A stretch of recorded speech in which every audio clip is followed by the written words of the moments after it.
ቤተክርስቲያን በሄዳ አይደለም እኮ ይላሉ ሰዎች። እግዚአብሔር በሁሉም ቦታ አለ የለም? እሺ ጎማችሁ ሲተነፈስ የት ነው የምትሄዱት? ጎማ ሲተነፈስ የት ነው የምትሄዱት? ጎሚስታ ምን ልታስሞሉ? አየር በሁሉም ቦታ አለ የለም?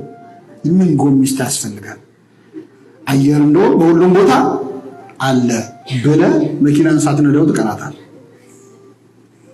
አዎ እግዚአብሔር በሁሉ የሞላ ነው።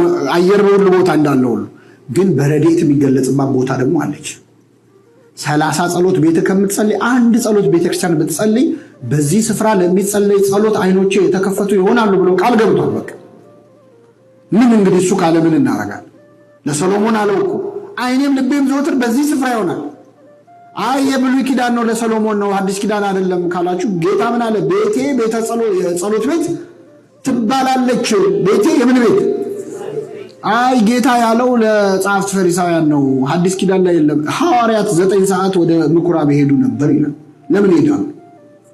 ይጸልዩ። ስለዚህ እግዚአብሔር የሆነ ቦታ ገስግሰን ሄደን እንድንጸልይ ይፈልጋል።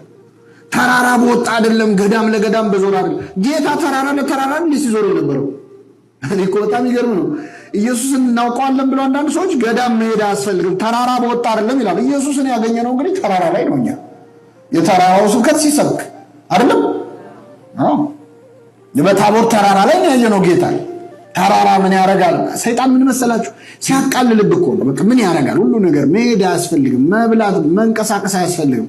በቃ እዚሁ ቁጭ ብለህ ሽባ ሲያደርግ ማለት ከቤት ተነስተ ቤተክርስቲያን እስክትሄድ ድረስ ያለው እርምጃ ኃይል እንደሚሰጥ ያውቃል።